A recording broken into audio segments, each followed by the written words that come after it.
చిన్న ప్రార్థన చేసుకొని ఆరంభించుకుందాం. సర్వశక్త సర్వాధికారి నిధిలో తండ్రి సమాధానకర్త నీకే కృతజ్ఞతాస్తుతులు చెల్లిస్తున్నాను. ఇంతవరకు మా పట్ల నుంచి కృప పెట్టి మీరు చేసిన ప్రతి మేలు ప్రతి ఒక్క ఉపకారం వందనాలు చెల్లిస్తుండగా ఎందుకంటే సమయంలో నీ వాక్యాన్ని ధ్యానిస్తుండగా మాతో మీరు మాట్లాడండి. నీ వాక్య అవగాహన వాక్య ప్రత్యక్షంలో మమ్మల్ని నడిపించుకుని ప్రార్థిస్తున్నాం. మా మనోనిద్రలు తెరవండి. నీ వాక్యాన్ని గ్రహించి ఆత్మని మాకు దయచేయమని ప్రార్థిస్తూ యేసుక్రీస్తు పరిశుద్ధ నామమున ప్రార్థించి వేడుకుంటున్నాం తండ్రి.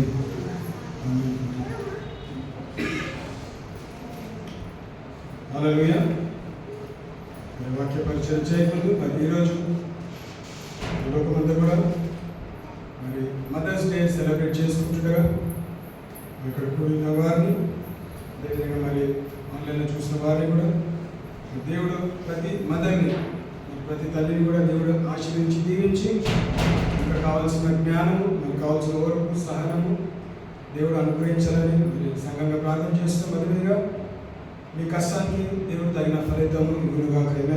మరి తల్లిగా మీ కుటుంబం కొరకు మీ పిల్లల కొరకు ప్రార్థన చేస్తున్నారు, మరి ప్రయాసపడుతున్నారు. ఆ ప్రయాసం వ్యర్థం కాదు. నేను చాలాసార్లు విసిగిపోయి ఎవరు చూసుకుంటారు అనే ఆలోచన రావచ్చు, కానీ మరి దేవుడి కృపను బట్టి దేవుడు అభిషేకం మీ పైన ఉండాలని, మరి తల్లిగా అంచెలంచెలుగా మీరు వర్ధిల్లాలని, మరి మీ కుటుంబంలో మిమ్మల్ని గౌరవించాల్సిన స్థాయికి దేవుడు తప్పకుండా మిమ్మల్ని హెచ్చించునుగాక. ఆమేన్. హల్లెలూయా. మరి మదర్స్ డే సెలబ్రేట్ చేసుకుంటాం కాబట్టి మరి ఈరోజు మరి ఆ అంశం కూడా ధ్యానిస్తాం.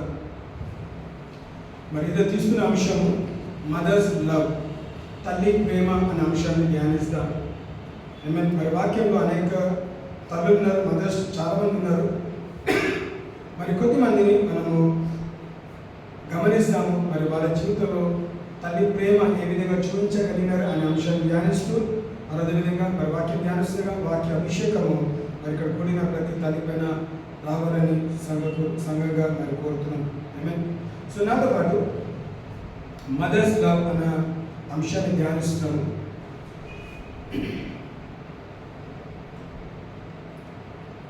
Genesis chapter 3 verse 20.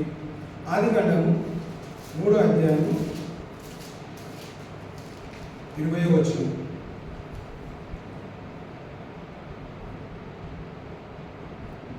ఆదాము తన భార్యకు హవ్వ అని పేరు పెట్టెను. ఏలేనగా ఆమె జీవము గల ప్రతి వానికిని తల్లి.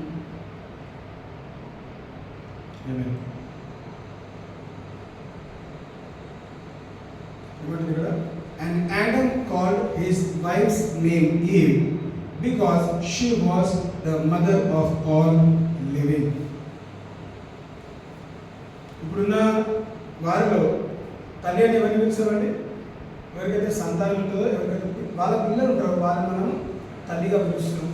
కానీ ఇక్కడ గమనిస్తే ఆదాము అవ్వని, ఆ స్త్రీని అవ్వ అని పిలిచి ఏమన్నా she is the mother of all.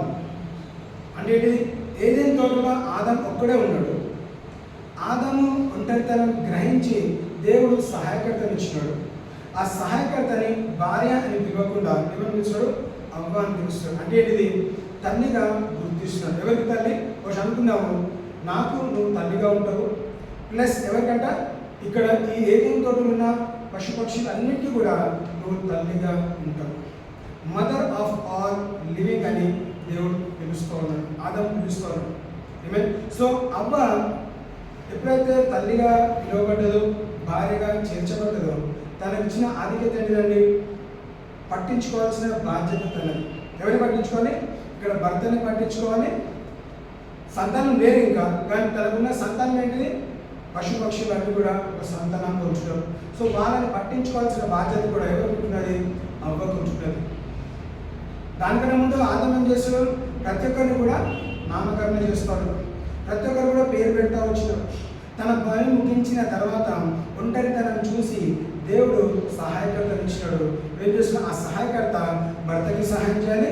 అదేవిధంగా ఏదైనా తోటలు ఉన్న పశుపక్షులన్నిటికీ కూడా వాళ్ళకి అవసరం ఉన్నది, వాళ్ళకి ఎలాంటి అవసరం, ఎలాంటి అక్కర ఉన్నదో, ఎలాంటి సహాయం అవసరమో ఆ సహాయం చేయడానికి అవన్నీ దేవుడు ఏర్పాటు చేస్తున్నాడు.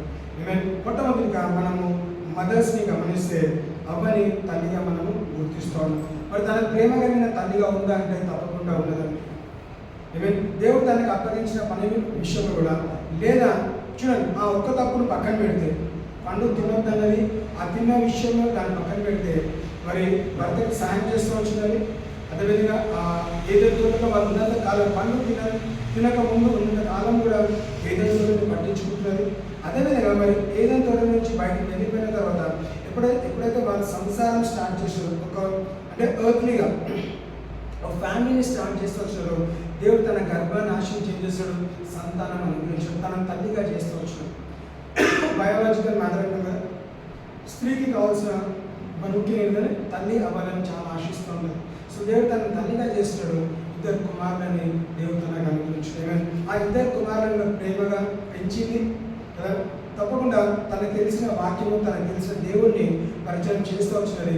మరి యవ్వన కాలం వరకు పెంచడం గమనిస్తాం కదా.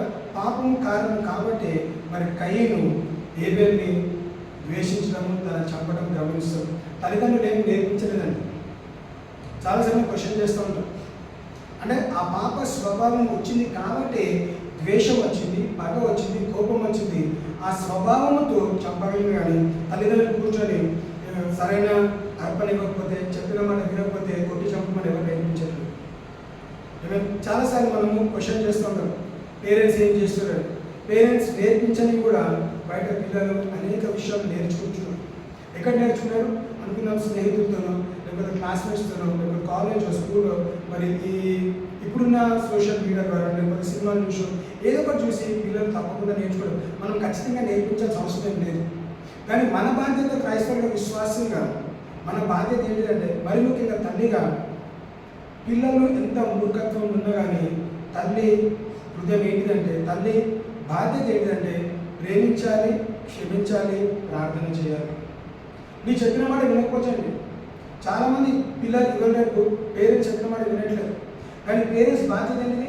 వాళ్ళని కొట్టడము, తిట్టడము, విసర్జించడం కాదు, కానీ వాళ్ళ కొరకు ప్రార్థన చేయాలి. ఎందుకంటే దేవుడిని మొర ఆలకించి వాళ్ళ జీవితాలను మార్చే సామర్థ్యత దేవుడు. నీ నాన్న శక్తి లేదు. మనం ఏమీ చేయలేము. మనం ఎంత మంచిగా పెంచినా కొన్నిసార్లు వాళ్ళు చెడిపోతూ ఉంటారు, లేకపోతే దారి తప్పుతూ ఉంటారు. కానీ మనము తల్లిగా మనం ప్రార్థన చేసినట్లయితే, మన పిల్లల విషయంలో మనం ప్రార్థన చేస్తే దేవుడు మన ప్రార్థన ఆలకిస్తాడు. తప్పకుండా సరైన మార్గంలో స్థిరపరుస్తాడు. ఈరోజు వంకాయ పింకర్ మార్గంలో వెళ్తున్నారు, కానీ దేవుడు తగిన సమయంలో తనని పట్టుకొని ఏం చేస్తాడు? నీ ప్రార్థన, నా ప్రార్థన, మన ప్రార్థన ఏదైతే ఉంటుందో తల్లిగా ప్రార్థన చేస్తే తల్లి ప్రార్థన దేవుడు ఆలకిస్తాడు. కానీ దానికి ముందు ఏం చేయాలంట? వాక్యం అంటది, నీతిమంతుల ప్రార్థన దేవుడు ఆలకించును. అంటే తల్లి ఏం చేయాలి? మొదటిగా నీతి జీవితం జీవించాలి. నేను ఇష్టానుసారంగా జీవిస్తాను, ప్రార్థన చేస్తాను, నా పిల్లలు మరి మార్గంలో దేవుని మార్గం నడవాలంటారు కాదండి. మనము నడవాలి, మన పిల్లలు మనల్ని గమనించి గ్రహించి ముందుకు నడిపిస్తూ ఉంటారు. సో ప్రార్థన చేసే విషయంలో, వాక్యం చదివే విషయంలో మనము మొదట చేయాలి. మీరు ఎంత బిజీగా ఉన్నా, ఎంత కష్టమైనా కానీ వాళ్ళ ముందు, ఇష్టం ఉన్నా ఇష్టం లేకపోయినా కనీసం వాళ్ళ ముందు మీరు వాక్యం బైబిల్ తెచ్చి చదివితే, వాళ్ళ ముందు మీరు ప్రార్థన చేస్తే వాళ్ళు మిమ్మల్ని గమనిస్తారు. కాబట్టి ఒకరోజు కాకపోతే ఒకరోజు మా మమ్మీ చేస్తుంది, మా డాడీ చేస్తారు, మా పేరెంట్స్ చేస్తారు, మేము కూడా చెయ్యాలి అనే ఆశతోని పిల్లలు తప్పకుండా ముందుకు వస్తారు. మనం నేర్చుకుందాం మరి ప్రేమ కలిగిన తండ్రి, మదర్స్ లవ్, తల్లి ప్రేమ అనే అంశాన్ని ధ్యానిస్తాం. మరి అవ్వ కూడా తల్లి ప్రేమ ఏదైనా తోటలో ఉన్నంత కాలం చూపెట్టింది. తర్వాత వాళ్ళ పిల్లల్ని కూడా ప్రేమించి వాళ్ళని యవ్వన స్థాయి వరకు నడిపిస్తూ వచ్చిన ఆదికాండము 17వ అధ్యాయము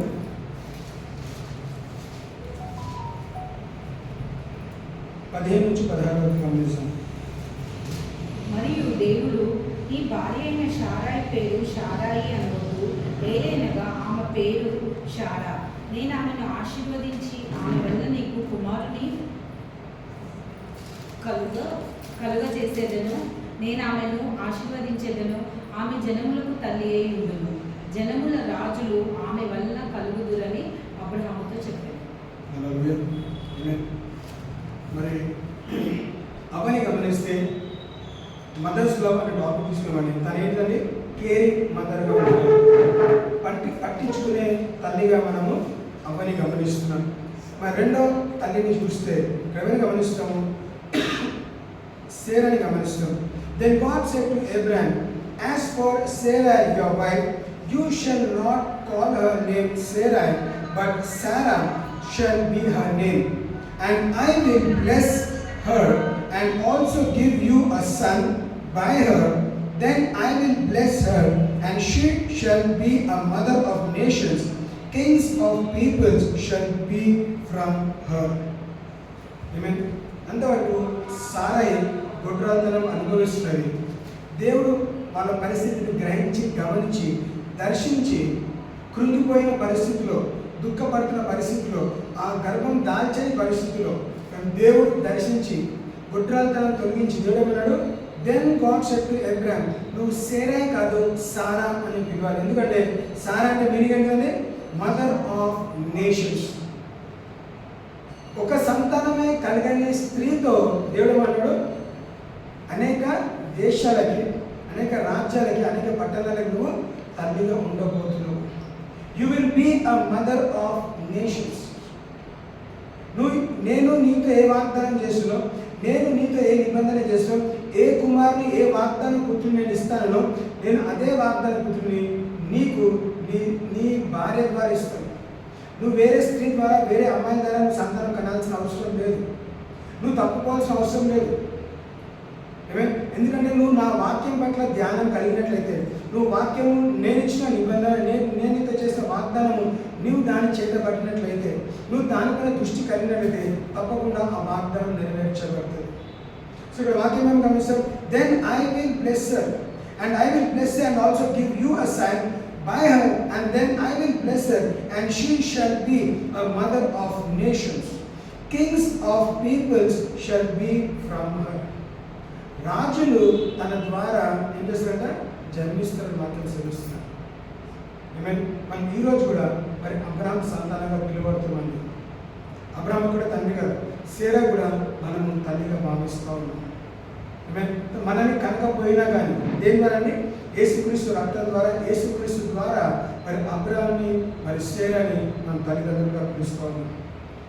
సో ఆ సేరాని గమనించినట్లయితే మనం ఏం చేస్తాం, she is a joyful mother. ఎక్కడి నుంచి సంతోషం వచ్చిందండి? గుడ్రాతనము దాదాపు ఎంతకాలము 80 సంవత్సరాలు తను అనుభవిస్తూ వచ్చింది. 90వ ఏటలో ఏం చేస్తాడు, దేవుడు తన గర్భాన్ని తెరిచి. ఎప్పుడు సంతోషం వచ్చింది అంటే శారీరకంగా చచ్చుబడిన పరిస్థితిలో దేవుడు తనను దర్శించి జీవము ప్రకటించినాడు. ఆ 90 ఇయర్స్లో ఇంకా నాకు సంతానం కలుగుతుందా కలగదా కదా. అబ్రహాం ఏమో ప్రతిసారి ఈ మాటలు మాట్లాడుతున్నాడు, దేవుడు దర్శించినాడు, దేవుడు వాగ్దానం ఇచ్చినాడు, దేవుడు మాట్లాడినాడు, అబ్రహాం చెప్తున్నాడు కదా, నా యజమాని చెప్తున్నాడు. కానీ మరి నా పరిస్థితి చూస్తే నేను ఇంకా ముసలిదారు అవుతున్నాను, నా గర్భం కూడా క్షీణించింది. వాగ్దానం చెప్పిన కనీసం ఆ 65 సంవత్సరాలలో ఎంతో కొంత హోప్ ఉన్నది, ఎంతో కొంత నిరీక్షణ ఉన్నది. కానీ ఆ నిరీక్షణ మొత్తం కోల్పోయింది. కానీ ఈరోజు ఏంటిది, నేను కేవలం ఊపిరితో ఉన్నాను, ప్రాణం మాత్రం ఉన్నది. కానీ దేవుడు ఆ పరిస్థితిలో కదా చాలాసార్లు ఏం చేస్తామంటే, ఇంకా నా పని అయిపోయింది, ముగించబడ్డదని మనం ఏం చేస్తాము, చాలాసార్లు ఆత్మహత్యలు చేసుకుంటూ ఉన్నాం. నా పరిస్థితికి ఇంకా ఏం పరిష్కారం లేదు, there is no answer for my situation అని ఆ ఎండ్ వరకు వెళ్ళి ఏం చేస్తాము, ఆన్సర్ లేదు అని చూసి మనం ఏం చేస్తామంట, మనము మన ప్రాణము అర్పించుకుంటాం.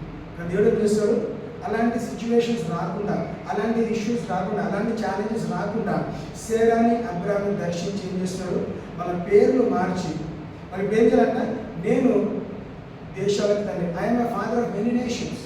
ఎవరు చెప్పాలి, అబ్రహాం చెప్పాలి, సేరా కూడా చెప్పాలి. సంతానం కలిగిన తర్వాత సేరా ఒకటే మదర్ ఆఫ్ నేషన్స్ కాదండి, ఫాదర్ ఆఫ్ నేషన్స్ కూడా అబ్రహాం మార్చబడతాడు. కాబట్టి దేవుడు ఏం చేస్తాడు, నీలో ఉన్న దుఃఖము, బాధ, వేదన తొలగించాలంటే సంతానం ఇస్తాను, సంతానం ద్వారా నీకు సంతోషం కలుగును గాక. ఆమేన్. సో దేవుడు ఏం చేస్తాడు, she become a joyful mother at the age of 90.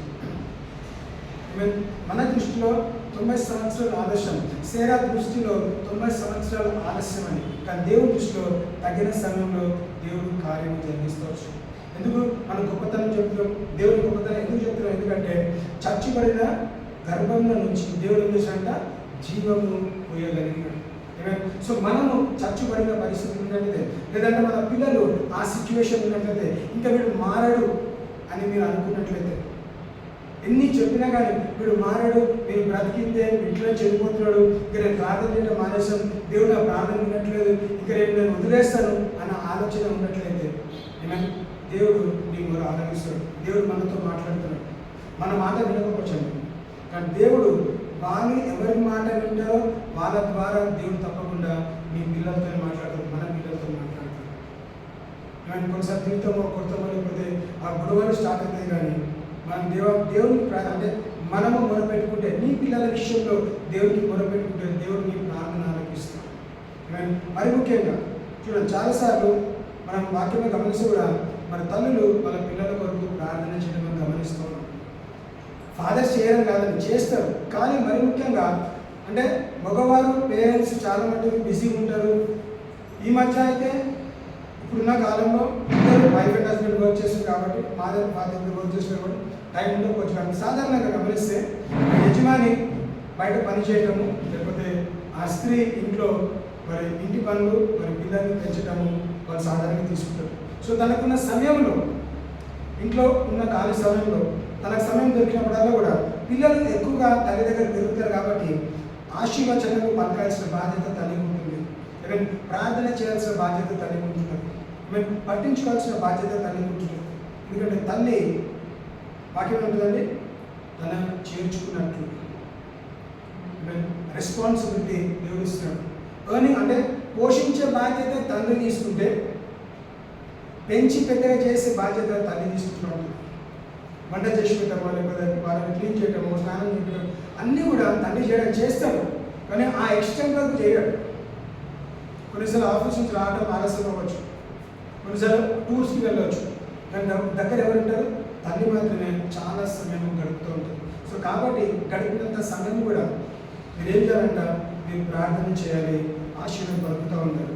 దేవా, ఒకవేళ నీకు ప్రేరేపించబడిన వ్యక్తి ఎవరైనా వాక్యం ఉన్నట్లయితే, దేవా నా కుమారుడు నా కుమార్తె ఈ విధంగా ఎదగాలి, వాళ్ళ ఆత్మ బిడ్డలను కుమరించదు, వాళ్ళకి ఒకసారి జ్ఞానం దయచేది, సహనం దయచేది, చెప్పిన మాట వినాలి, విధేయత కలగాలి అని తప్పకుండా మన బాధ్యత ఏంటిది? ప్రార్థన చేయాల్సిన బాధ్యత. ప్రార్థన చేస్తే దేవుడు మీరు ఏ ప్రార్థన అయితే చేస్తారో ఆ ప్రార్థన ప్రకారము మీ బిడ్డని మీరు ఆ స్థాయికి ఖచ్చితంగా చూస్తారు. మనం చాలాసార్లు డాక్టర్ కావాలని చదువు అని వాళ్ళకి ఏమి నేర్పించకుండా చదువు మాత్రం వస్తుంది, కొన్నిసార్లు వాక్యం కూడా రాదు, ప్రార్థన చేయడం కూడా రాదు. సో మనం నేర్పించాలి. ఒంటరిగా ఉన్నా, ఇంట్లో ఉన్న, బయటకు వెళ్ళినా కానీ ప్రార్థన చేయమని చెప్పినప్పుడు వెంటనే ప్రార్థన చేయగలగాలి. మనం వాక్యం ధ్యానించగలగాలి, వాక్యం నేర్చుకోవాలి, వాక్యం చెప్పగలగాలి. అంటే ఆ డిజైర్, ప్యాషన్ చిన్న వయసు నుంచి మనం ఆ విత్తనం నాటినట్లయితే ఏమవుతుందంట, మొక్కై ఉన్నది మానవ వంగునని వాక్యం వస్తుంది. అంటే చిన్న వయసులో మనం తప్పకుండా తరిగిదించి నేర్పిస్తే అంచెలంచెలకి ఎదిగినప్పుడు వాక్యం వాళ్ళని బలపరుస్తుంది. సో మనం జాయ్ఫుల్ మదర్ని మనం గమనిస్తున్నాం. మూడవగా గమనిస్తే ఆదికాండం 27వ అధ్యాయం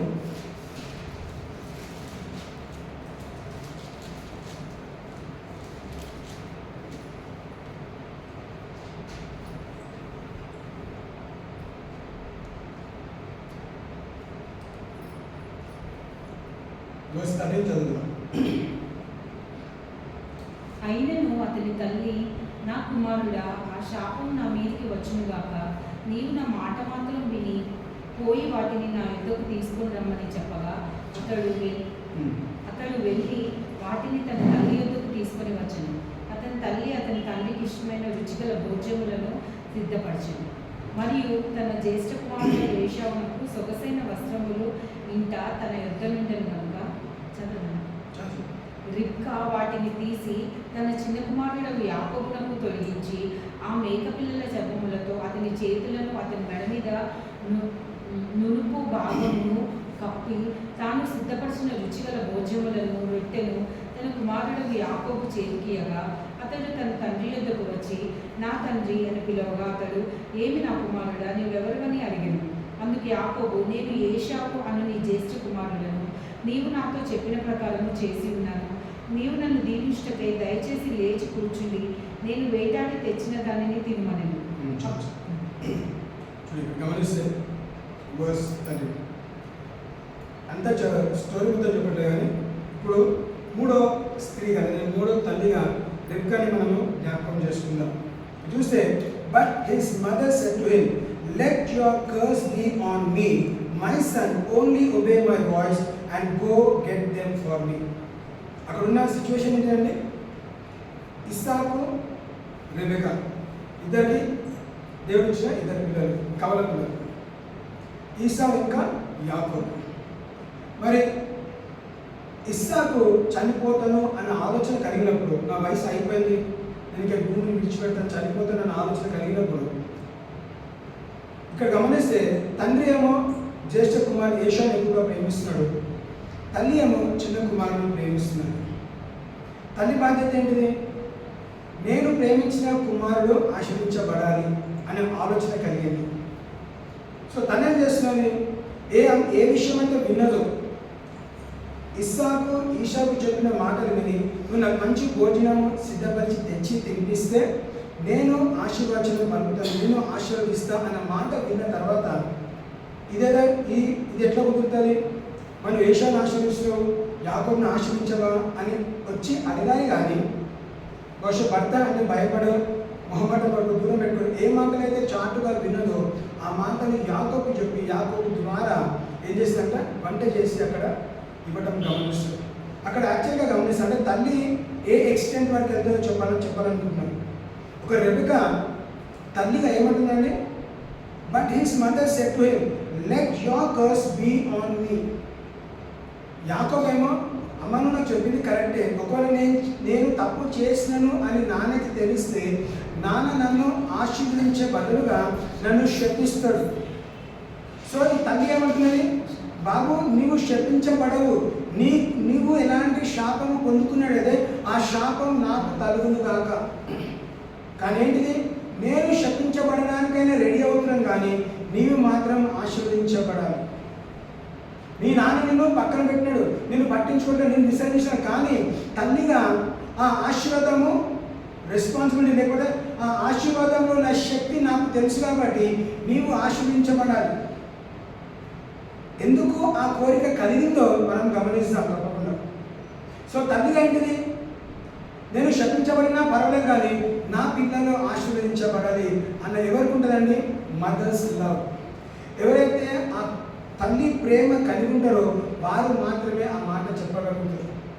అంటే ఆమె ఏషాన్ని ద్వేషిస్తుందని కాదండి. తల్లి గర్భంలోనే దేవుడు యాకోబుని ఏర్పాటు చేసుకుంది కాబట్టి దేవుడు ఈ రెబెకాను దర్శించి రెబెకాకి ఇచ్చిన హెచ్చరికల ప్రకారము ఇప్పుడు ఏం చేస్తుంది? ఆ మాటలు గుర్తొచ్చినప్పుడు ఆమె ఏం చేస్తున్నది? నేను ఇప్పుడు యాక్ట్ అవ్వాలి, నేను ఇప్పుడు ముందుకు వెళ్ళకపోతే, నేను ఈ క్రియ మోసం అనుకున్నాను, ఇంకేమని అనుకున్నాం, ఈ తప్పు కానీ మోసం కానీ ఈ పద్ధతిలో నేను వెళ్ళకపోతే నా కుమారుడు ఆశీర్వించబడడు, ఆ ఆశీర్వాదం లేని వ్యక్తిగా చనిపోతాడు. కాబట్టి దేవుని ప్రణాళిక తన జీవితంలో నెరవేర్చబడాలంటే తల్లిగా ఏం చేస్తాం? మధ్యవర్తిగా నిలబడి శాపమైన ఆశీర్వాదమైన నేను పొందుకుంటాను, కానీ నా కుమారుడా నీవు బ్లెస్ అవ్వాలి. మదర్స్లో అంటే ఏ ఎక్స్టెంట్ అంటే ఏంటంటే శాపం అయినాను, నన్ను ఎవరికి శపించినా, ఎవరు కొట్టినా, చంపినా, తిట్టినా, ఏదేమైనా కానీ నా పిల్లలు బాగుపడాలి, నా పిల్లలు ఆశీర్వించబడాలి అన్న ఆలోచన కలిగిన స్త్రీగా ఉంటుంది. ఏం చేస్తుందండి? She is a mother of opportunities. అవకాశం వచ్చినప్పుడు నెక్స్ట్ టైం చూద్దాం అనట్లేదండి. రెబెకాకి ఎప్పుడైతే ఏ ఆపర్చునిటీ వచ్చింది అనుకున్నాము, భర్త ఇంకా పెద్ద కుమారుడు మధ్యలో జరిగే సంభాషణ వినే ఆధిక్యత తనకు వచ్చింది అనుకున్నాము.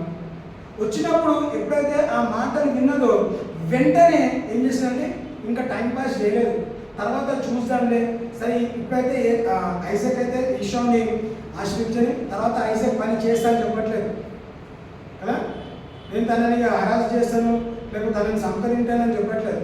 ఏం చేసింది? వెంటనే కుమారుని పిలిచింది. నేను ఈ విధంగా విన్నాను, మీ నాన్న ఈశాని ఆశ్రయించబోతుంది కాబట్టి ఈశా బదులు నువ్వు ఆశ్రయించబడాలి, ఎందుకంటే దేవుని ప్రణాళిక నీ పట్ల ఉన్నది. నువ్వు నా గర్భం ఉన్నప్పుడే దేవుని ఏర్పాటు చేస్తాడు. So you should be best according to will of God. ఈ నీ ఆశీర్వాదం ఏషో దొంగలించడానికి లేదు. శారీరకంగా నిజంగా చూస్తే మరి ఈశా ఆశీర్వాదం యాకోబు దొంగలించినట్టుగా మనం గమనిస్తాం, కానీ దేవుని ప్రణాళిక ఏంటిది?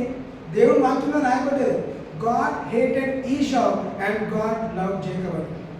దాన్ని క్వశ్చన్ చేయడానికి నీవు నేను ఎవరు రాదండి. ఇట్ ఈస్ హిస్ విల్ అని రాయబడ్డది వాక్యంలో. నేను ఎవరిని ప్రేమిస్తానో అది నా ఇష్టం. నేను ప్రేమించమని ప్రేమిస్తాను, ద్వేషించమని ద్వేషిస్తాను. సో మనం అడగడానికి మనకు అర్హత లేదు కాబట్టి రాయబడిన వాక్య ప్రకారం మనం వినడమే మనకి మంచిది. మనం క్వశ్చన్ చేయాల్సిన అవసరం లేదు, మనం జడ్జ్ చేయాల్సిన అవసరం లేదు. కానీ ఈరోజు అనుకున్నాము మరి మనం ఉన్న కుటుంబంలో 5 6 2 3 ఉన్నా కానీ మరి దేవుడు ప్రత్యేకంగా మనల్ని ఏర్పాటు చేసుకుని మనం ఆశీర్వదిస్తాడు. మరి ఏమంటాం? నన్ను బ్లెస్ చేయకు దేవా, నా అన్నని, నా అక్కని, నా చెల్లెని తమ్ముడు చేయమంటాం అన్నాం. నిజంగా ఇప్పుడు దేవుడు దర్శించి మీ 5 అన్నదమ్ముల ఫ్యామిలీ మెంబర్స్ సిబ్లింగ్స్లో నేను ఒక్కరిని పైపాటుగా చేస్తానంటే ఏమంటాము? గొప్ప కదా. కాలర్ ఎదురేసి చూసినవారా నా మీద ఎంత ఫేవర్ ఉన్నదో, దేవుడు నన్ను ఎంత పట్టించుకున్నాడు చూసినావా.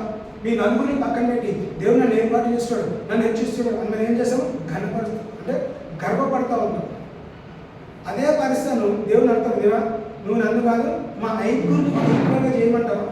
చెయ్యం. అది స్వార్థం కాదా? అది నిర్లక్ష్యం కాదా? అలాంటి సిచ్యువేషన్ ఇప్పుడు ఎక్కడ చేస్తుంది? She took that opportunity.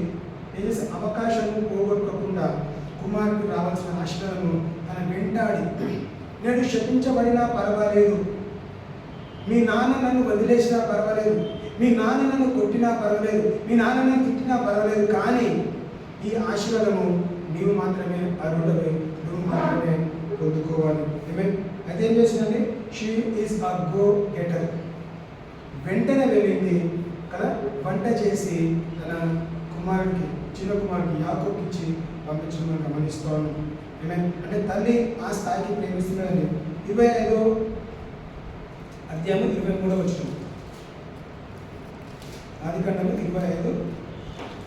ఇప్పుడు యెహోవా ఆమెతో ఇట్లనెను, 2 జనములు నీ గర్భంలో కలవు, 2 జనపదములు నీ కడుపులో నుండి ప్రత్యేకంగా వచ్చును. ఒక జనపదము కంటే ఒక జనపదము బలిష్టమై ఉండును, పెద్దవాడు చిన్నవానికి దాసుడగును అనెను. And the Lord said to her, 2 nations are in your womb, 2 peoples shall be separated from your body, 1 people shall be stronger than the other, and the older shall serve the younger. ఈ మాట గమనిస్తే ఈ చెప్పిన మాట కేవలము Rebecca మాత్రమే తెలుసండి. దేవుడు ఇస్సాకుతో మాట్లాడలేదు.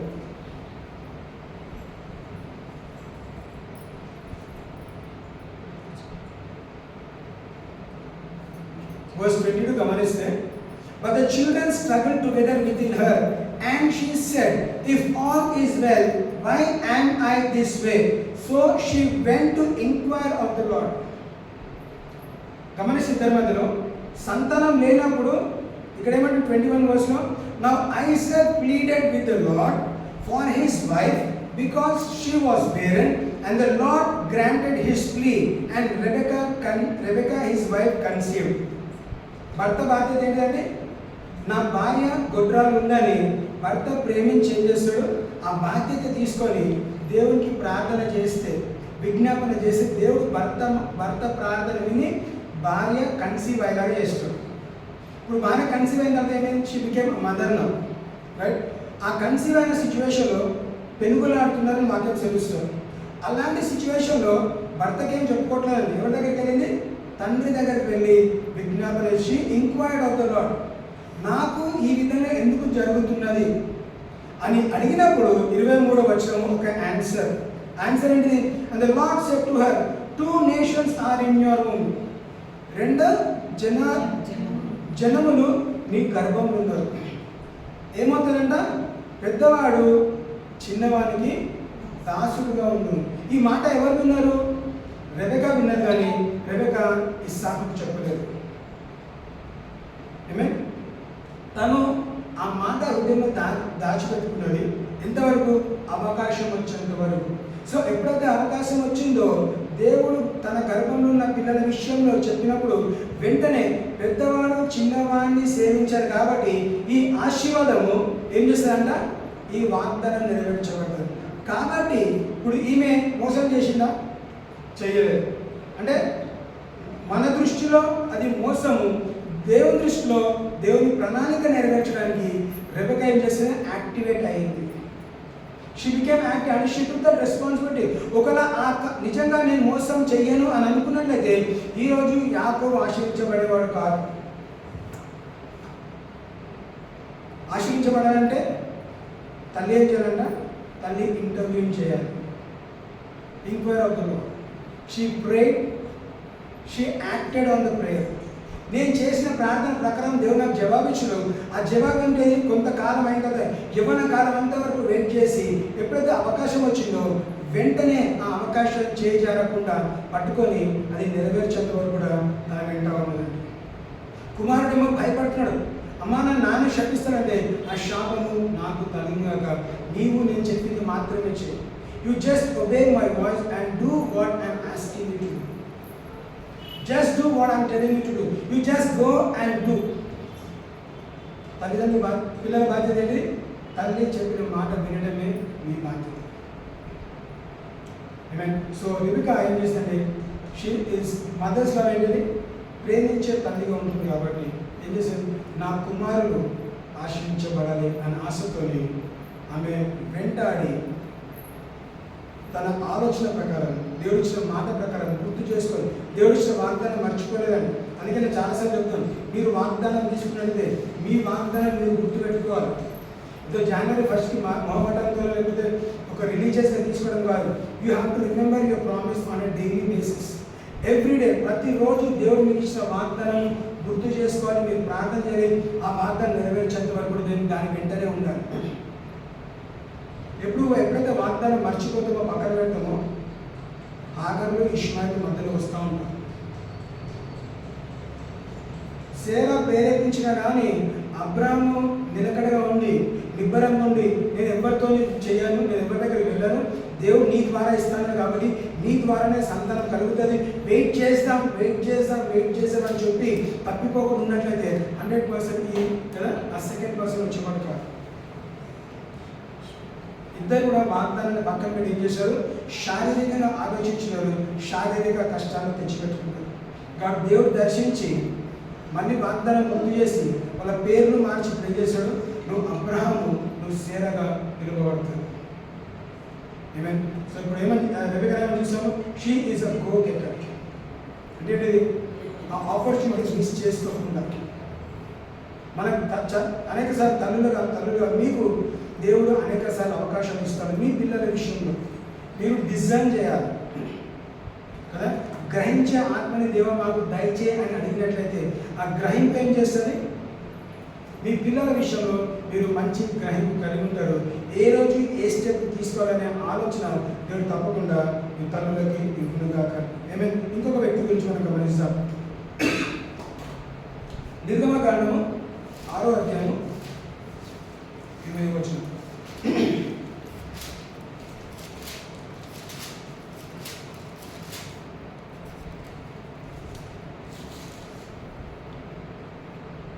అమ్రాము తన మేనత్త అయిన యోకేబేదును పెళ్లి చేసుకునేను. ఆమె అతనికి అహరోనును మోషేను కనెను. అమ్రాము 137 ఏళ్ళు బ్రతికెను. Now Amram took for himself Jochebed, his father's sister, as wife, and she bore him Aaron and Moses, and the years of the life of Amram were 137 years. ఇక్కడ గమనిస్తే ఎవరండి? జోకెబెద్ అన్న తల్లిని జ్ఞాపకం చేస్తుంది. ఎవరి తల్లి? ఆమె మోషేకి తల్లిగా మనం గమనిస్తున్నాం. సో ప్రత్యేకంగా తన వ్యక్తిగత జీవితంలో గమనిస్తే చాలాసార్లు వాక్యంలో మనము పురుషుల పేర్లే వింటాం, కానీ చాలా తక్కువ సార్లు తల్లి పేరు రాయబడింది. ఇప్పుడు దావీదు తల్లి పేరు అంటే మనకు తెలియదండి. జెస్సీ కుమారుని పిలుస్తాం, కానీ మరి జెస్సీ భార్య పేరు తెలియదు, లేదా దావీదు తల్లి పేరు తెలియదు. సో కొన్నిసార్లు కొన్ని విషయాలను మరి దేవుడు ఎందుకు చేసో తెలియదు, కానీ ఆ ప్రత్యేకంగా కొంతమంది స్త్రీల పేరు తల్లుల పేరు రాయడం గమనిస్తాం. సో ఇక్కడ ఆ విధంగా గమనిస్తే యాకోబు పేరు ఇక్కడ రాయబడింది, రికార్డ్ చేయబడ్డది. ఆ చేసిన వ్యక్తిని గమనిస్తే, తనకున్న వ్యక్తిత్వం గమనిస్తే తను కూడా ప్రాణానికి తెగించింది. అక్కడున్న ఫారో వచ్చిన హెచ్చరికలు ఏంటిదండి? ఎవరు జన్మించదు. మగ పురుషుడు జన్మిస్తే చంపాలి, కూతుర్లు పుడితే మీరు చంపకుండా మీరు వదిలేయచ్చు. సో అలాంటి సిచ్యువేషన్లో she was a mid made, అంటే నర్స్ లాగా పనిచేస్తుంది. ఎప్పుడైతే ఆ చైల్డ్ బేరింగ్లో గమనించినట్లయితే మగ పిల్లలను కాపాడాలి. సో వీళ్ళందరూ ఏం చేసిన ఇప్పుడు స్త్రీలందరూ కూడా దేవునికి భయపడారు కాబట్టి మగ పిల్లల్ని కాపాడుతూ వచ్చినారు. సో అదే ప్రకారంలో తన గర్భం దాల్చినప్పుడు, తన సంతానం కలిగినప్పుడు మరి మోషే జన్మించడం, అంటే ఫేరో చెప్పిన సమయంలోనే మోషేని కన్నది. ఆ కన్న మోషే ఇప్పుడు ఏం జరిగింది, తన దాదాపు 3 నెలలు కష్టపడి దాచిపెట్టిన తర్వాత ఇంకా దాచిపెట్టలేని పరిస్థితి వచ్చినప్పుడు ఏం చేసేది, గుట్ట తయారు చేసి గుట్టలో వదిలేసి మనము నీళ్ళలో వదిలేటప్పుడు గమనిస్తాం. సో తల్లి ఏం చేస్తున్నది, షిటుతో అంటే నో మ్యాటర్ వాట్, నేను దేవునికి భయపడ్డాను, నా కుమారుని నేను చంపుకోలేదు. మీన్ సో అంటే ఏంటిది, ఒక డెలివరర్ని డెలివర్ చేయడానికి she is a mother of a deliverer. ఎవరికి డెలివర్ అండి, దేవుడు మోషేని వాక్యం ఏమని నేర్చుకున్నాము, తల్లి గర్భంలో రూపింపబడకుండా దేవుడు ఏర్పాటు చేస్తున్నాడు. కాబట్టి డెలివరర్ ఎక్కడున్నాడు, ఇశ్రాయేల్ ప్రజల్ని విమోచించే వ్యక్తి ఎక్కడున్నాడంటే యాకోబు గర్భంలో ఉన్నాడు. సో యాకోబు గర్భంలో ఉన్న వ్యక్తిని కాపాడాల్సిన బాధ్యత ఎవరిది, దేవుంది. కానీ తల్లి పాత్ర ఏంటిది, నేను చంపకుండా ఎవరి మాట వినాలి, నువ్వు రాజ్యంలో ఉంటే రాజు మాట ఖచ్చితంగా వినాలి. ఎందుకంటే రాజు నీకు శాలరీ ఇస్తున్నాడు, నీకు ఉద్యోగం ఇస్తున్నాడు, నిన్ను పోషిస్తున్నాడు, నీ కుటుంబాన్ని చూసుకుంటున్నాడు. మరి ఆ వ్యక్తిని నువ్వేం చేయాలంటే నువ్వు చెప్పిన మాట వినాలి. కానీ ఏమేం చేస్తున్నది, రాజు కన్నా రాజు తండ్రి మాట వినాలి. ఎవరు, నా సృష్టికర్త మాట నేను వినాలి, కాబట్టి నేను ఈ హత్య చెయ్యను, లేకపోతే పిల్లల్ని చంపను. కాపాడుతున్నది ఏమిస్తుంది, ఒక డెలివరర్ని ఏమిస్తుంది, she gave birth to a deliverer. భయపడలేదండి, she was not afraid of the king. అదే వాక్యం రాయబడ్డది నిర్గమకాండము 2వ అధ్యాయము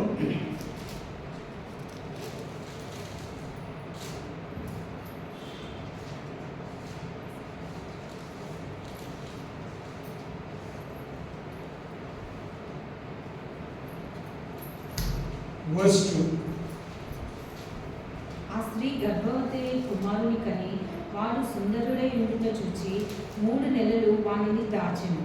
తర్వాత చాలు ఏం చేశాడ, కుమారుని కన్న తర్వాత ఒకరు భయంకరంగా కనిపించి చంపేదా. ఇక్కడేమో వాక్యం ఏమంటది, when she saw that he was a beautiful child, she hid him 3 months. ఆ స్త్రీ గర్భవతి కుమారుని కని వాడు సుందరుడై ఉండుట చూచి 3 నెలలు వానిని దాచెను. వాడు సుందరుడు కాకపోతే ఏం చేసేది కదా, తప్పకుండా దాచిపెట్టాలి. ఎందుకంటే తల్లి పిల్లలు ఉన్నప్పుడు అందం చూడదండి, ఏం చూస్తుంది, సంతోషం చూస్తుంది. ఆ నొప్పిలో కూడా సంతోషం వెతుక్కుంటుంది. ఎందుకంటే తల్లి ఒక్కదానికి తెలుసు 9 నెలలు మోసి కనడం ఎంత బాధకరం. ఆ సిచ్యువేషన్లో కన్న వెంటనే ఎవరు కనిపించినారు, మోషని చూసిన వెంటనే చంపొద్దు, ప్రాణం తీయొద్దు, దేవుడు ఈ బిడ్డను ఏర్పాటు చేస్తాడు అన్న గ్రహింపు తన కలిగిన స్త్రీగా గమనిస్తుంది. భయపడలేదండి, షీ వాజ్ నాట్ అఫ్రేడ్. అంటే గమనిస్తే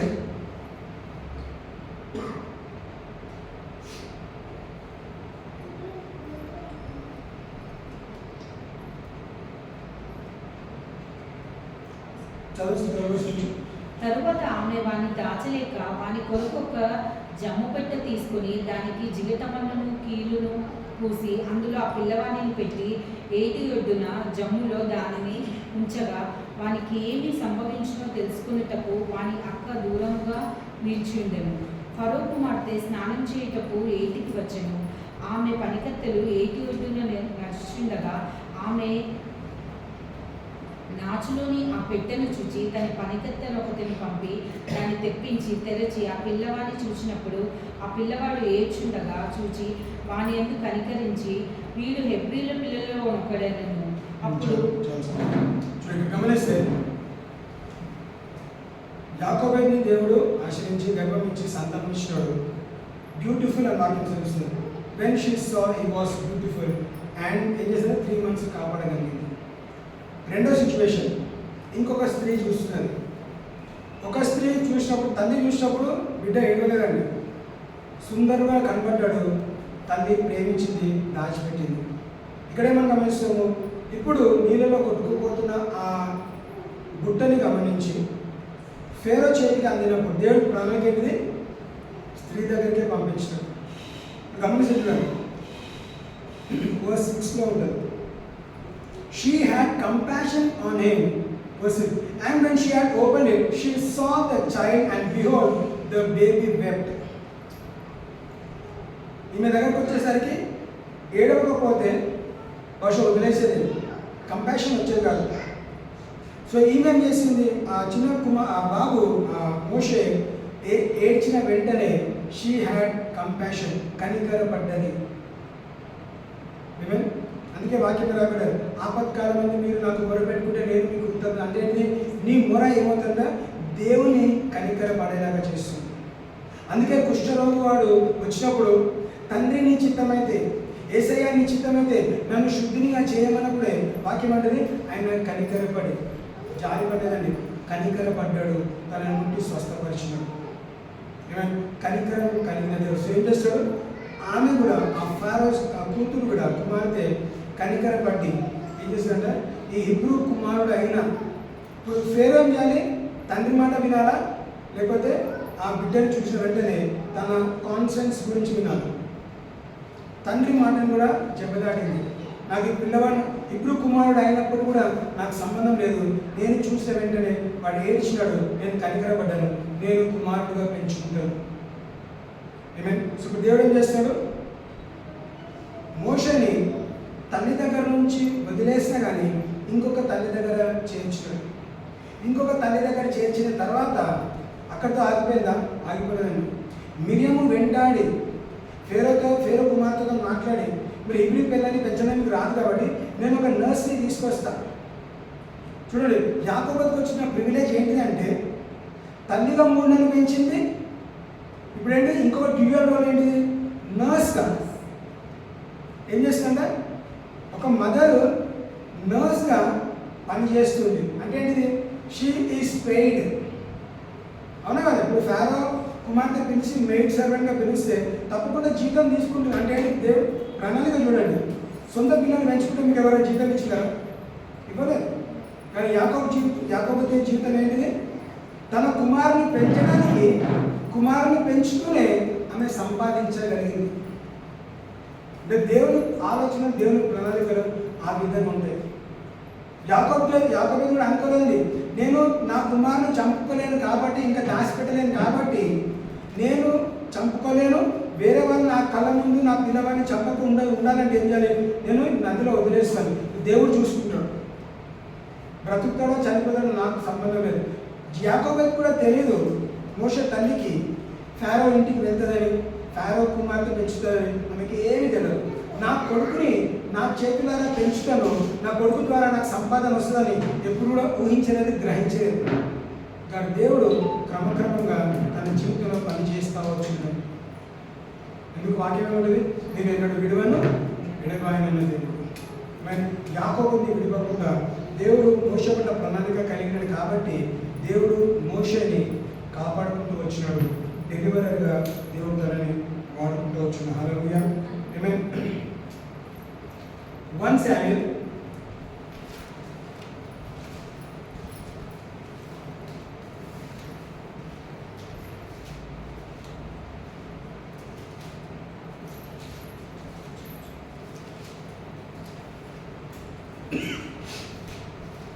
chapter 1.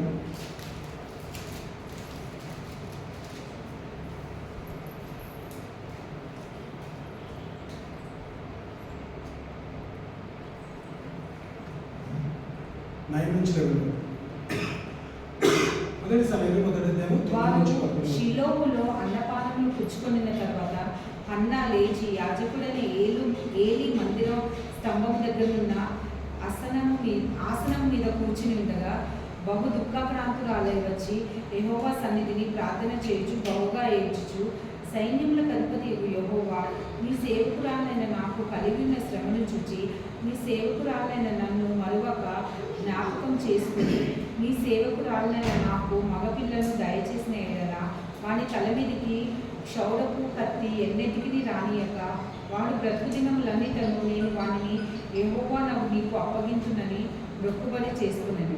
ఆమె యెహోవా సన్నిధిని ప్రార్థన చేయుచుండగా ఏలీ ఆమె నోరు కనిపెట్టుచున్నది. ఇక్కడ గమనిస్తే ఆయన గురించి చాలా సమయంలో మనకు ధ్యానించినాం. ఇక్కడ చూస్తే హన్నా ఎవరండి? ఒక భార్య మాత్రమే ప్రస్తుతానికి. అంటే గర్భం దాల్చలేదు, గొడ్రాలుగా ఉన్న స్త్రీ మాత్రమే. తను ఏం చేస్తుందంట? దేవుని సన్నిధికి వెళ్ళినప్పుడు ప్రార్థన చేస్తే దేవుడు ప్రార్థన ఆలకించాడు. ఏమని ప్రార్థన చేస్తున్నది? She was in bitterness of soul and prayed to the Lord and wept in anguish. దేవునికి ఇప్పుడు ఏం చేశాడ?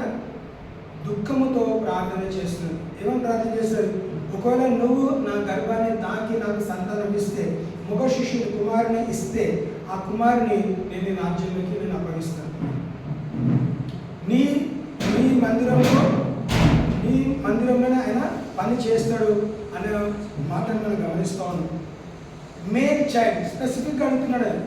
కేవలం నాకు సంతానం ఇవ్వమని అడగట్లేదు. సంతానం కాదు, ఆ సంతానం ఎవరు ఉన్నారంట? మగ శిష్యుడు మాత్రమే నాకు కావాలి. ఇచ్చినట్లయితే నేనేం చేస్తాను? నేను తనని మళ్ళీ నీ మందిరంలో లేదంటే నీ సేవకు నేను సమర్పించుకుంటాను. అలాంటి ఆలోచన కలిగిన స్త్రీగా మనం గమనించవచ్చు. She was a sorrowful mother. కానీ ఏం చేస్తుంది? ఏ స్త్రీ అయితే దుఃఖపడుతూ ప్రార్థన చేసిందో దేవుడు దుఃఖము తొలగించి ఆనందము కలిగించి ఏం చేశాడంట? మళ్ళీ తన చేసిన ఒప్పుకోలు మీద నిలబడే విధంగా దేవుడు తప్పకుండా నడిపించాడు. I will give back. That is what she said in verse 11. Then she made a vow and said, O Lord of hosts, if you will indeed look on the affliction of your maidservant and remember me and not forget your maidservant, but will give your maidservant a male child, then I will give him to the Lord all the days of his life, and no razor shall come upon his head. బ్రతికిన దినమంతా కూడా నేను నీ మందిరానికి నేను సమర్పించుకుంటాను. కేవలం నన్ను ఏం చేయాలంట? గొడ్రాతనం నుంచి తొలగించి నన్ను తల్లిగా చెయ్యి. గొడ్రాలు అనుభవిస్తున్న వారు చాలామంది ఇలాంటి సిచ్యువేషన్ ఉన్నారండి.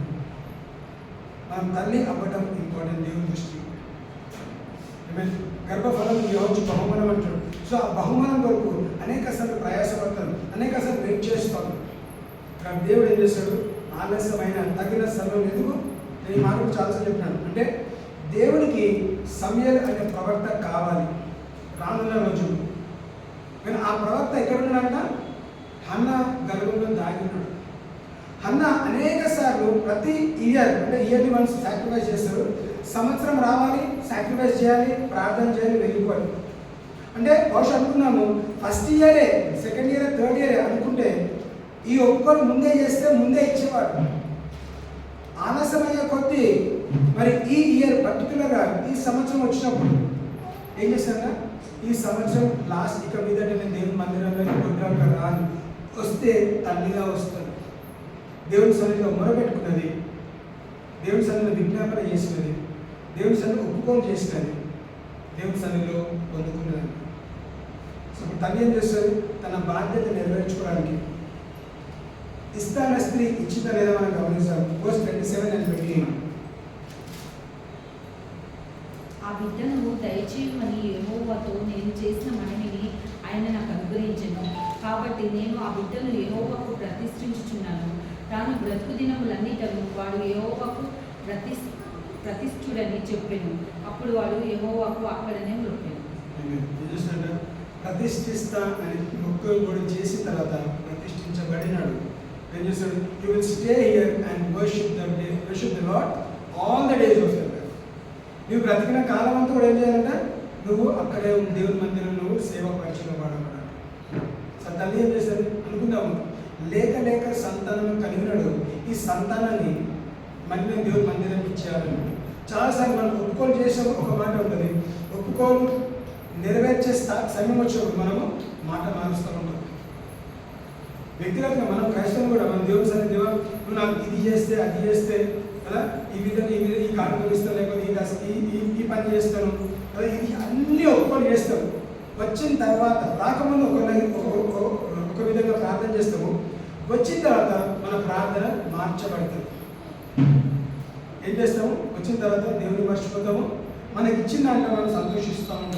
కానీ అన్యాయం చేసేది లేనప్పుడు ఏ ప్రార్థన చేసిందో వచ్చిన తర్వాత ఆ ప్రార్థన నెరవేర్చడానికి తన ప్రయాసపడుతుంది, తన ముందుకు వెళ్తా ఉంటుంది.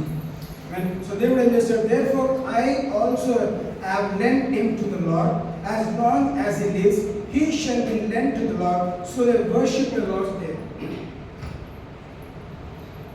సో ఏం చేసిన తల్లి? She sacrificed her son. Sacrifice అంటే చెప్పుకోలేదండి. దేవుని పరిచర్యకి నేను ఒప్పుకొని చేసిన దేవుడు నా మొర ఆలకించాడు, నాకు సంతానం అనుగ్రహించాడు. ఇప్పుడు నేను గుడ్రాలి కాదు, నేను తల్లిని. ఇప్పుడు ఎవరి దగ్గర ఎదురేసుకుంటూ మాట్లాడుతుంది? పెనినా దగ్గర వెళ్ళి నువ్వు ఇంతకాలము నన్ను గుడ్రాలుగా పిలిచినావు, అఫ్లిక్షన్ అనే మాట రాయబడ్డారు అక్కడ. నువ్వు నన్ను శ్రమ గుండా తీసుకెళ్ళావు, ఈ రోజు నుంచి నేను శ్రమ పడాల్సిన అవసరం. ఎందుకు? దేవుడు నాకు సంతానం ఇచ్చాడు, నా కన్నీళ్ళు చూసినాడు, నా ప్రార్థన విన్నాడు, నేను సంతానం కలను. ఇదిగో ఈ రోజు నుంచి నేను కూడా స్త్రీని. సో పెరిగిన ఇక మీదట తనని విసిగించాల్సిన అవసరం లేదు. ఎందుకు విసిగించింది? సంతానం లేని కారణంగా విసిగిస్తూ వచ్చింది. కానీ ఈరోజు సంతానం కలిగిన తర్వాత ఎందుకు? తనకు తెలుసు దేవుడు తన పైన దృష్టి కలిగాడు. దేవుని హస్తము పెరిగిన అన్న పైన చూస్తూ వచ్చింది. పెరిగినా కూడా పిల్లల్ని ఎప్పుడైనా దేవుని మందిరం ఇచ్చిన ఇవ్వలేదు. కానీ అన్నం చేస్తున్నాడు, ఆలస్యమైన దేవుని కుమారుడు ఇచ్చినాడు. కుమారుని ఏం చేస్తాను? నేను దేవుని రాజ్యానికి సమర్పించుకుంటాను. ఏమైనా she is a sacrificial mother, praying mother and sacrificial mother. ప్రార్థన చేసే స్త్రీగా గమనించి తల్లిగా చూసినాము, సమర్పించే తల్లిగా కూడా మనం గమనిస్తాం. కేవలం వాళ్ళ గురించి మనం చదవడం కాదు, మనం అడగాలి, దేవా వాళ్ళ ఆత్మ నా పైన కుమరించబడి కాదు. నేను హన్నలాగా నా పిల్లలతో ప్రార్థించాలి, నా పిల్లల్ని పరిచయం నేను సమర్పించుకోవాలి. దుఃఖము దూరపరిచేవాడు ఆయన. నువ్వు మనుషులు కనిపించేలా దుఃఖం పెట్టలేదని ఆయన ఏదో మూల కూర్చొని ప్రార్థన చేసుకుని ఇలా చూసేమన్నాడు, తాకిన స్త్రీగా చూసినాడు. నేను తాగలేదు, నేను ఏం చేయలేదు, నా హృదయం చేశాడు దేవుని మందిరంలో నేను ఆరోపిస్తున్నాను. It is in between me and God. 10 మంది కనిపించాలా ఏడవలసిన అవసరం లేదండి, 10 మంది దుఃఖపడాల్సిన అవసరం లేదు. నువ్వు దేవుని సన్నిధిలో వెళ్ళే క్లాసెట్ ఉంటావు కదా, నీ ఒంటరిగా దేవునికి మొరపెట్టుకుంటే ఏం చేస్తాడు? బహిరంగంగా దేవుడికి ఆన్సర్ ఇస్తాడు. When you pray to God in secret, God will answer you openly and వాక్యం సెలవిస్తున్నాడు. మన తల్లిగా గమనించినప్పుడు మరి హవ్వని గమనించాము, శేరని గమనించాము, రేబెకాని గమనించాము, జాకోబుని గమనించాము, మరి ఇంకా ఇక్కడ హన్నని గమనించాము. అందరూ ఎక్కడ ఉన్నారు? పాత నిబంధనలు ఉన్నారు. మరి క్రొత్త నిబంధనలు ఉన్న స్త్రీలను కొద్ది నిమిషాలు గమనించి మనము ముగించుకుందాం.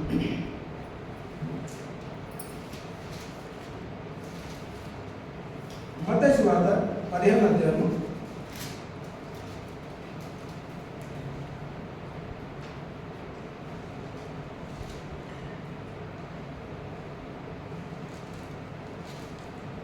22 నుంచి మనం గమనిస్తే, యేసు అక్కడి నుండి బయలుదేరి తూరు సీదోను ప్రాంతంలోకి వెళ్ళగా, ఇదిగో ఆ ప్రాంతంలో నుండి కానాను స్త్రీ ఒకటి వచ్చి, ప్రభువా దావీదు కుమారుడా నన్ను కరుణింపుము, నా కుమార్తె దయ్యం పట్టి బహు బాధపడుచున్నదని కేకలు వేశాను.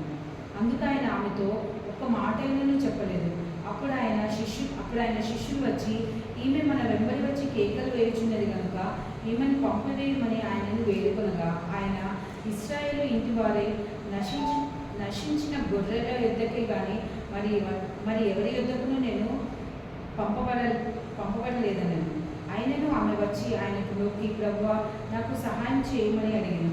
అందుకు ఆయన, పిల్లలు రొట్టె తీసుకుని కుక్క పిల్లలకు వేయుట యుక్తం కాదని చెప్పగా, ఆమె, నిజమే ప్రభువా, కుక్క పిల్లలు కూడా తమ యజమానుల బల్ల మీద నుండి పలు ముక్కలు తినును కదా అని చెప్పాను. అందుకు యేసు, అమ్మ నీ విశ్వాసం గొప్పది, నీవు కోరినట్టే నీకు అవునుగాక అని ఆమెతో చెప్పాను. ఆ గడిలోనే ఆమె కుమార్తె స్వస్థత ఉంది. ఇక్కడ గమనిస్తే 26వ వచనం నుంచి But he answered and said, it is not good to take the children's bread and throw it to the little dogs. And she said, true Lord, yet even the little dogs eat the crumbs which fall from the master's table.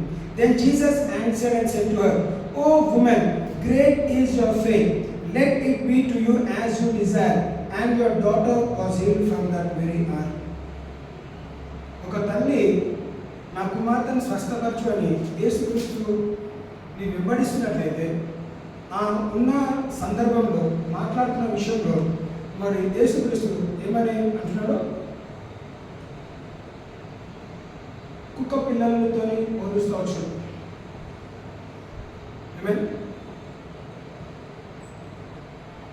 It is not good to take the children's bread and throw it to the little dogs. Children's bread అంటే Israel ప్రజలు కుమారులుగా దేవుడు చూస్తున్నాడు. ఎవరైతే స్త్రీ వెంబడించి అడుగుతున్నారో మరి కుక్క పిల్లల్లాగా వారిని గమనిస్తవచ్చు. కానీ స్త్రీ ఇప్పుడు ఏం చేయాలి? తల్లికి రోషం రావద్దు. నేను నా కుమార్తె బాగలేదని మీరు స్వస్థపరుస్తున్నా, నేను నీ దగ్గరకు వస్తే నువ్వు ఈ విధంగా అవమానిస్తున్నావా అని అడగట్లేదండి. తను తాను తగ్గించుకొని తనకేం కావాలి? దూషకరమైన మాట్లాడినా అవమానపరిచిన ఏది ఏమైనా కానీ నాకు నా కుమార్తె స్వస్థపరచబడటం నాకు కావాలి. I want my child to be healed.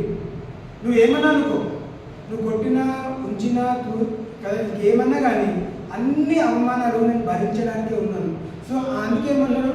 True Lord, yes, even the little dogs eat the crumbs which fall from their master's table. యజమాని బల్ల నుంచి కింద పడుతున్న ఆ రొట్టె ముక్కలు తినడానికి కూడా ఆ కుక్క పిల్లలు వెనుకాడరు. నా కూతురు నేను కుక్క పిల్లలమే యజమాని దగ్గరకు వచ్చి మా ఆకలి తీర్చుకోవడానికి వచ్చినాము. కాకపోతే ఆ చిన్న చిన్న రొట్టె ముక్కలు ఏదైతే పడుతున్నాయో అవి మా కడుపు నింపుతున్నాయి కాబట్టి నువ్వు ఏమన్నాను? మాకు కావాల్సింది స్వస్థత. కొంతమంది రోషం వచ్చి వెళ్ళిపోయిన వాళ్ళు కూడా మనం గమనిస్తాం. మీరు రోషం తెచ్చుకోలేదు, కోపం తెచ్చుకోలేదు, ద్వేషించలేదు, నువ్వు కాకపోతే ఇంకా వేరేవాడు ఎవరు లేడా అని ఆ మాటలు కూడా మాట్లాడితే ఏం చేస్తుంది? తగ్గించుకొని ఏది ఏమైనా కానీ నా కుమార్తె స్వస్థపరచబడాలి అన్న ఆలోచనతో అక్కడికి వచ్చింది. కాబట్టి ఏమని చూస్తాం? Then Jesus answered and said to her, O woman, great is your faith. నీ విశ్వాసము బహు గొప్పది. ఇప్పుడు ఏమన్నాడు? నీ హృదయంలో నువ్వు ఏదైతే వాంఛ కలిగినవో నీ హృదయ ప్రకారము నీ వాంఛ తీర్చబడింది కాక. ఆమేన్. Let it be to you as you desire and her daughter was healed from that very hour. యేసుక్రీస్తు ఇంటికి వెళ్ళి తన కుమార్తెను ముట్టి స్వస్థపరచడం ఏం గమనించలేదండి. ఆ సంభాషణలోనే let it be to you, నీ హృదయంలో నువ్వు ఏ వాంఛ కలిగినవో నీ హృదయ వాంఛ ప్రకారము అది కలుగును గాక అనే మాట విడుదల చేసే వెంటనే ఆ కుమార్తె ఎంతో దూరంలో ఉందో ఆ కుమార్తె స్వస్థపరచబడ్డది. And the very same hour, అదే గడియ కుమార్తె స్వస్థత గమనిస్తుంది. నిజంగా తల్లి తగ్గించుకోకపోతే, రోషం కలిగిన తల్లిగా ఉండి నువ్వేంది నన్ను ఈ విధంగా అవమానిస్తున్నావు, నువ్వు నన్ను కుక్కగా పిలుస్తున్నావు అని నిజంగా ఆమె గొడవపడి యేసుక్రీస్తు గొడవపడి అక్కడి నుంచి వెళ్ళిపోతే స్వస్థత పొందుకునేది కాదు. మేము what we should do? O woman, great is your. ఎవరన్నారు? యేసుక్రీస్తు అంటున్నాడు. నీ విశ్వాసం గొప్పది. నేను అవమానిస్తున్నా కానీ నువ్వు అవమానం పట్టించుకోలేదు. నీ విశ్వాసము కారణంగా నీ విశ్వాసము నీ కుమార్తెని స్వస్థపరచును కాదు. తల్లికున్న విశ్వాసం. What are you suppose to? She is a faithful mother. విశ్వాసము వినుట వల్ల, క్రీస్తుని గురించిన మాటలు వినుట వల్ల విశ్వాసం కలుగుతుంది. సో ఆమె ఆ స్త్రీ ఎప్పుడైతే యేసుక్రీస్తు గురించి విన్నదో అవకాశం చేయించాలనుకుంటా. Mother's love. ఒక మదర్ ఏమో శపించబడానికి వెనుకాడలేదు కదా. ఇక్కడ ఈ తల్లి ఏమో చూస్తాము, అవమానం ఎదుర్కోవడానికి కూడా వెనుకాడలేదు. ఒక తల్లి రాజు మాట కూడా లెక్క చేయకుండా తన కుమారు కాపాడుకోగలిగింది. ఒక తల్లి ఏమో అందరిని పట్టించుకుంటా ఉన్నది. మనం ఏం చేయాలి? ఈ దర్శనంలో ప్రార్థన, దేవా తల్లికున్న అభిషేకం ఇంతవరకు దేవుడు కాపాడినాడు తల్లిగా. ఆ తల్లికున్న అభిషేకము నా పైన కుమ్మరించుగాక. ప్రార్థన చేసే తల్లిగా నేను ఉండాలి, కేరింగ్ మదర్గా, లవింగ్ మదర్గా, సాక్రిఫిషియల్ మదర్గా, ఆపర్చునిటీ తీసుకున్న మదర్గా, ఒక ఫెయిత్ఫుల్ మదర్గా నేను ఉండాలి. ఈ అభిషేకం నా పైన కుమ్మరించు అని ప్రార్థన చేసే దేవుడు తప్పకుండా అనుగ్రహిస్తాడు. చివరికి ఒక మాట చూసుకున్నాం, ముగించుకుందాం. లూకాసు వార్త 1వ అధ్యాయం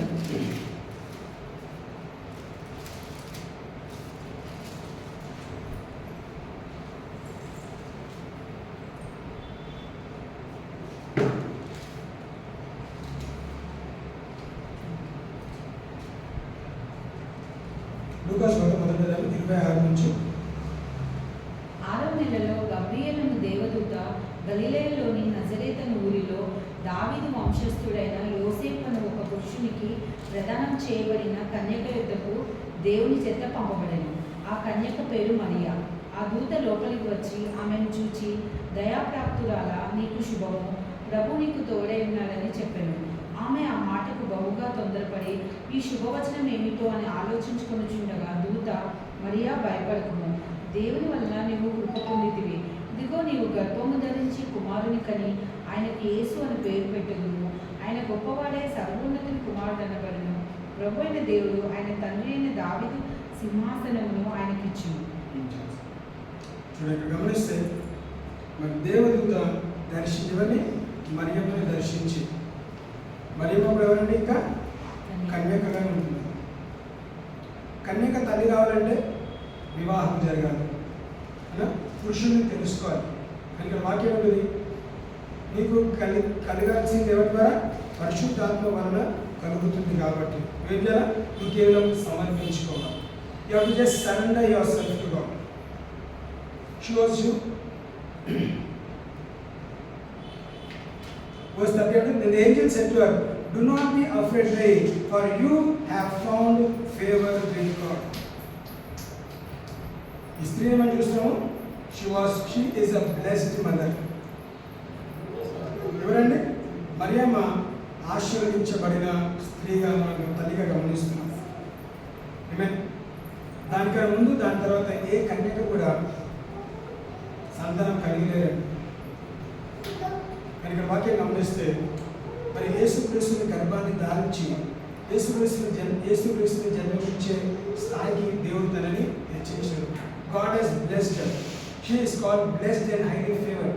వాక్యం do not be afraid, you found favor in the eyes of God. దేవుని దృష్టిలో నువ్వు కటాక్షం పొందిన దానికి కాబట్టి నువ్వేమో దయా ప్రాప్తురాలను పిలిచావు. Blessed and highly favoured. She is the blessed mother. ఎందుకంటే ఒకవేళ ఆ రోజు మరియమ్మ ఒప్పుకోకపోతే నీకు నాకు లోకరక్షకుడు జన్మించేవాడు కాదు. సో ఆ స్త్రీ సాక్రిఫైస్ ఏంటిది? వచ్చా ఆ రోజు ఉన్న పరిస్థితిలో తప్పకుండా వివాహం కాకుండా పురుషుడు తెలియకుండానే ఈమె సంతానం కలిగాలని తప్పకుండా అవమానం నుంచి వెళ్ళాలి. ఆ రోజు అదే మాటలు మాట్లాడుతూ ఈ రోజు అదే మాటలు అవే మనుషులు ఉన్నారండి. ఒకటి సంవత్సరాలు మారుతున్నాయి, దశాలు మారుతున్నాయి, కానీ మనస్తత్వం మారట్లేదు. ఆ రోజు పలికిన మాటలు కూడా ఈ రోజు పలుకుతున్నారు. సో ఆ రోజు తప్పకుండా వేరైతే చూపెట్టిన పరిస్థితులు ఉన్నాయి. ఆ అవమానం అన్నీ కూడా పక్కన పెట్టి నాకు దేవుడు ఇచ్చిన ఆధిక్యతని నేను పొందుకుంటాను. కడపటి ఆదాము చివరి ఆదాము గమనిస్తాం. మరి అక్కడ అవ్వని గమనిస్తే మరి ఈరోజు ఇక్కడ మరియమ్మని గమనిస్తాం. సో దేవుని ఉద్దేశం, దేవుని ప్రణాళిక మరి ఈ మదర్స్ డేలో మరి మనం తీసుకున్న అంశం ప్రతి ఒక్క తల్లి అంశాన్ని ధ్యానిస్తూ అనేక తల్లి ఉన్నారండి. కానీ మనము ప్రార్థన చేయాల్సిన మదర్స్, మీరు ప్రార్థన చేయాల్సింది ఏంటంటే దేవా మాకు కావాల్సిన ఆ మదర్స్ అనాయింటింగ్ మాకు కావాలి. ఇంతవరకు మీరు మాకు సహాయం చేసిన కాకుండా ఇంకా తల్లిగా మేము మా పిల్లలకి ఏమైతే చేయాలో అవి చేసే స్థాయిలో మమ్మల్ని హెచ్చించి మమ్మల్ని నడిపించు అని హృదయపూర్వకంగా ప్రార్థన చేస్తే దేవుడు ప్రార్థన వింటాడు. మీరు ఏం అవ్వాలనుకుంటారు, మీ పిల్లలు మిమ్మల్ని ఏ విధంగా ఘనపరచాలి, మిమ్మల్ని ఏ స్థాయిలో చూడాలి అనుకుంటారో తప్పకుండా మీ పిల్లలు తల్లిగా మిమ్మల్ని ఆ స్థాయిలో ఖచ్చితంగా చూస్తారు. ఏ పిల్లలు ఇక్కడ గమనిస్తే 100% they were thankful to their mother. మోషే థ్యాంక్స్ చెప్పడా మమ్మీకి? మోషే పెద్దగా అయితే తప్పకుండా తెలిసి ఉండొచ్చు. అచ్చను నేను చంపేయాలరా నేను కన్నప్పుడు, కానీ నేను రాజు మాట లెక్క చేయకుండా నేను దేవుని భయం ఉండడం నేను కాపాడుకున్నాను. థ్యాంక్స్ మమ్మీ, నువ్వు నన్ను చంపనందుకు. సమయాలు అనొచ్చు, అమ్మ నీకు వందనాలు, ఒక గొప్ప ప్రవక్త అయ్యే ఆ ధన్యత నాకు కలిగినది. నువ్వు నన్ను వదులుకున్నావు, నాకు దేవుడు నన్ను వదలలేదు. అందరి గమనిస్తే ఎక్కడో దగ్గర యాకోబు తప్పకుండా మోసం చేసినప్పుడు కూడా మమ్మీకి వచ్చి థ్యాంక్స్ చెప్పాడు. మమ్మీ నీకు థ్యాంక్స్. ఎందుకు? ఈరోజు దేవుడు నన్ను హెచ్చరించినాడు, నా స్థితిలోకి మార్చినాడు. అన్ని పరిస్థితుల్లో కూడా we should be thankful. All the children, మనము పిల్లలుగా ఉన్నాము, తల్లులుగా కూడా ఉంటున్నాము. So as children let us be thankful to our mothers for whatever sacrifice they have done. So వాక్యంలో చూసిన ప్రకారం అనేక మంది వాళ్ళు ఏం చేశారంటే వాళ్ళు సాక్రిఫైస్ చేస్తూ వచ్చినారు, వాళ్ళ ప్రాణం త్యాగం చేశారు. నేను క్షమించబడడానికి కూడా రెడీగా ఉన్నాను, అవమానపరచడానికి కూడా నేను రెడీగా ఉన్నాను.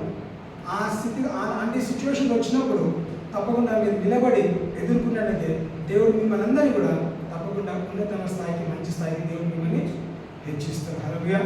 దేవుడి కొద్ది మాటని దీవించుగాక. ఆమేన్.